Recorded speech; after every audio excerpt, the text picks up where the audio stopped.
Здравствуйте! В эфире новости, в студии Василий Радченко и главное к этому часу. Знаковое событие для якутян. Сегодня регион празднует День Республики и принятие собственной Конституции. Национальная вещательная компания «Саха» организует круглосуточное видеонаблюдение за ходом строительства Ленского моста. Первые уроки хомуса получили в коллективе детского сада «Звездочка». Учениками выступили сами педагоги.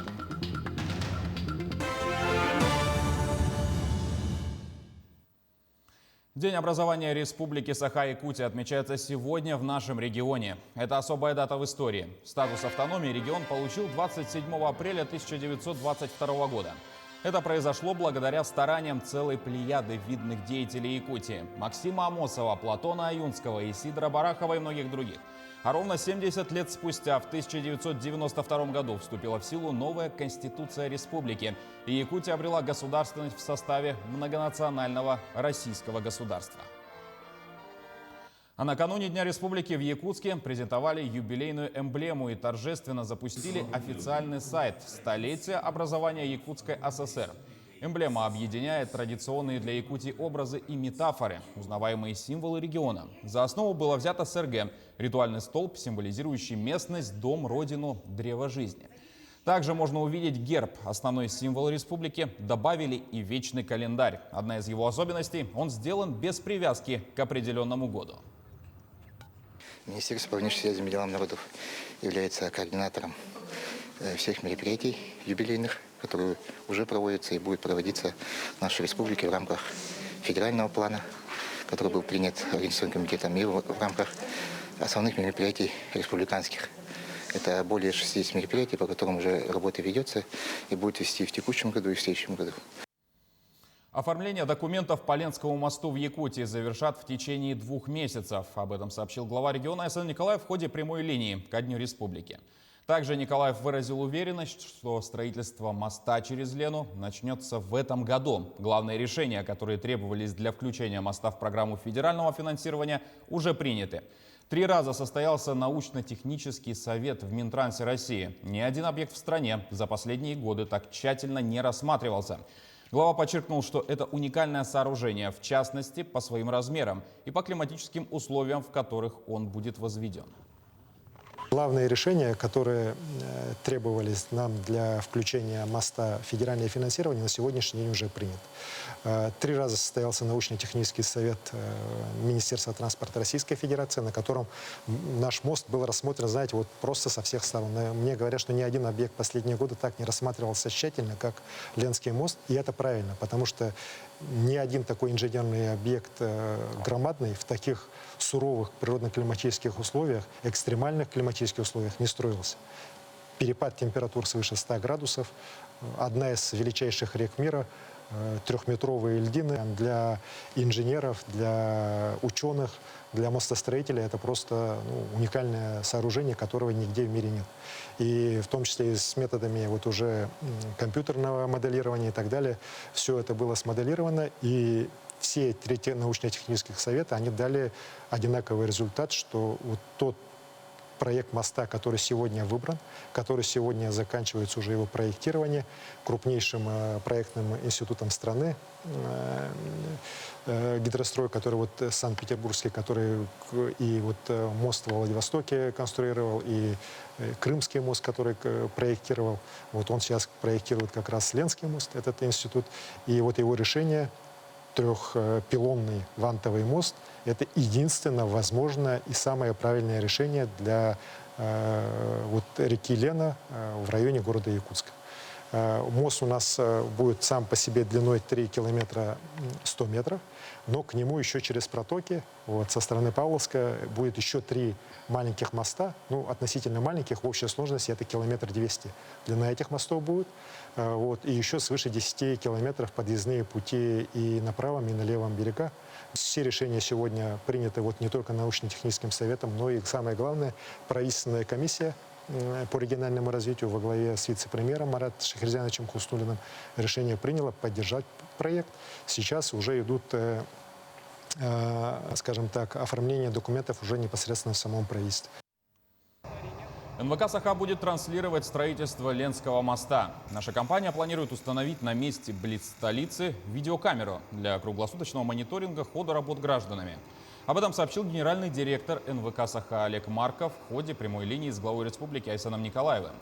Сейчас на телеканале «Якутия-24» устанавливают стриминговые камеры, и одну из них обязательно разместят на месте строительства Ленского моста, чтобы якутяне воочию смотрели, как строится мост, заявил Марков.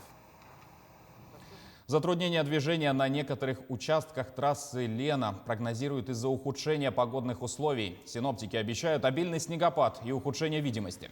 Для очистки трассы Управдор Лена уже задействовала 49 единиц спецтехники и 95 человек. Организовано круглосуточное дежурство подрядных организаций. А в дежурно-диспетчерской службе Управдор Лена состояние автодороги А360 отслеживается в режиме онлайн. Специалисты напоминают, что до начала поездки необходимо проверить количество топлива в автомобиле, побеспокоиться о наличии в нем продуктов питания и теплой одежды. Особое внимание стоит уделить водителям грузового транспорта, в частности, на наличие цепей противоскольжения. У мемориала славы в Алдане появился танк. Т-62 дополнил композицию артиллерии и моментально стал местной достопримечательностью. О нем подробнее Руслан Павлов.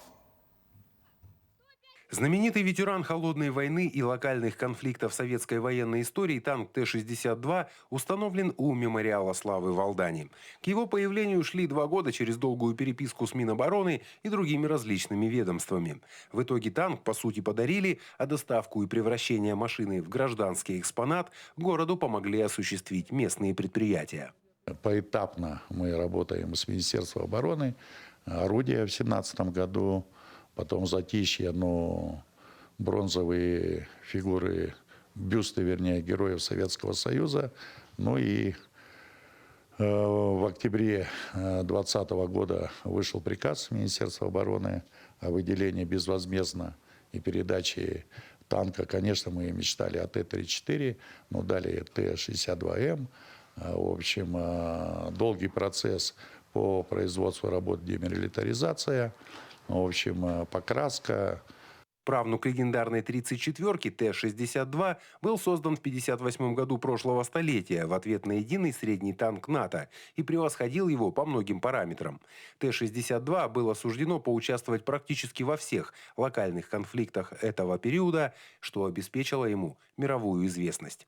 Танк Т-62, машина очень хорошая, надежная. Вот она, в частности, применялась именно в Дагестане, когда во второй чеченской кампании было начало. Потом она применялась в грузино-абхазском конфликте вооруженном. До этого она применялась во всех конфликтах, которые происходили в Сирии, в Египте, в Ливии.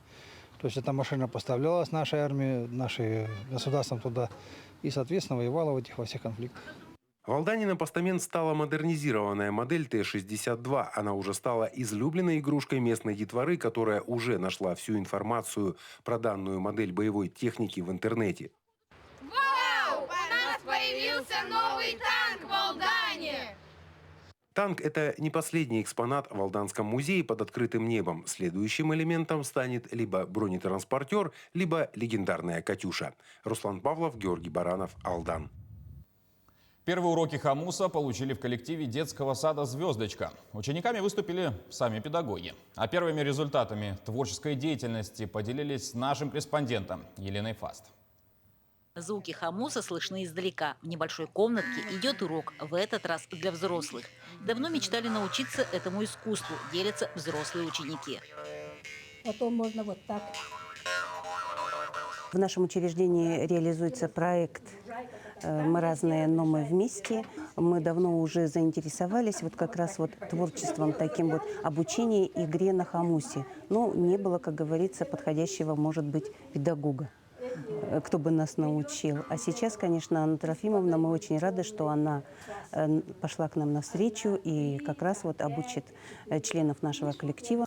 Кто-то впервые, а кто-то сейчас узнает, какие еще приемы есть для исполнения. Виртуозом я себя не считаю. Самые такие основные азы. Вот здесь что-то почерпнули для себя сегодня?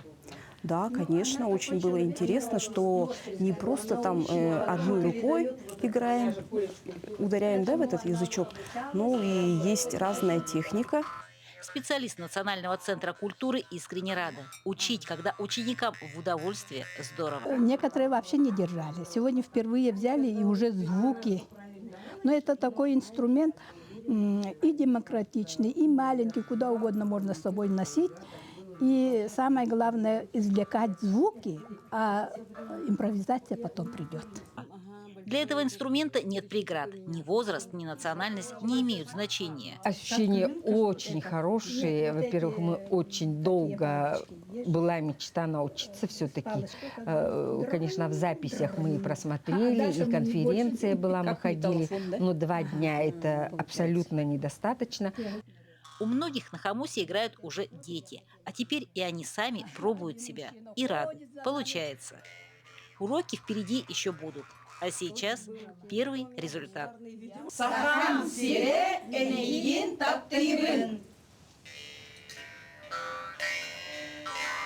Елена Фаст, Максим Копылов, Алёк, Минск. В один из наслегов Амгинского района забежал олень. Жители, увидев это, сразу сообщили в местную инспекцию экологического надзора. На кадрах видео олень спасается от стаи собак. Местные отмечают, что подобное явление не ново и встречается практически каждый год. То косули забегут, то медведь переплывает реку. Хотя корма в этом году достаточно, снега в Амгинском районе выпало очень много. Поэтому, предположительно, олень по следам техники, вывозившей дрова, попал в населенный пункт, где на него набросилась стая собак. Работники инспекции экологического надзора отогнали их с помощью снегохода и сопроводили заплутавшее животное в привычную среду обитания. Сегодня амгинцы наблюдали заход дикого северного оленя, который ориентировочно пришел со стороны горы Короленко в утренние часы. И вот с 8 утра и до часу дня мы предприняли 4 попытки, чтобы отбить животное от собак. И вот на 4-й раз нам удалось это сделать. И благополучно сопроводили, отбили от собак и благополучно сопроводили обратно в сторону горы Короленко, где он переправился через речку Крестях и скрылся в лесу. Предположительно, это самка, 2-летка. Собак отогнали, пусть уходит. С утра гоняет. Выдохся уже. Собаки отстали. Вот деревня. О, благополучно уходит. А к этой минуте все. Наши корреспонденты продолжат следить за новостями. С праздником и до встречи в эфире.